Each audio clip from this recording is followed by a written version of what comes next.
Hello, good morning mga madi. Oh, naglakat-lakat na sad si Inday sa mingaw nga dalan. Oh, asa na punta ani mga madi? So, moadto na punta, mubayad na punta sa utang, no? Actually, no, mas nindot ang personal nga mubayad nga mo sa ato ang utang kay para punta pa utangon dason, o, di ba? So, kumusta na ang mga views nato mga madi? Gaaginod gihapon ang ato ang mga views, ato ang mga video, no?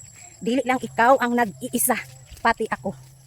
So, pila na gyud ka days nga namula ang ako ang dashboard. So, sa gihapon, bisan namula, pero padayon ta. Ingon ana lang na ang pag-vlog mga madi. Dili tanang higayon nga malipayon ta. Tagaan pud ta og kumbaga may ubos ta. Pero padayon lang ta mga madi. Sa pag-vlog, dili tanang higayon nga tag-as tag earnings. Halin ang ato ang video. So, maninguha lang ta kaysa naman mo undang ta, di ba? So, ayaw gyud og undang sa pag-vlog, no? Sama sa kuha mga madi, no? More than 2 years na ko nga nag-vlog, pero naagian ko na mga madi ang 50 views. Walay mo tanaw sa kuha ang video. Naagian ko na tanan. Negative comments, agian ko na tanan.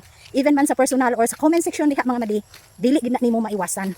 So, don't be undang, so padayon lang. Daghang salamat.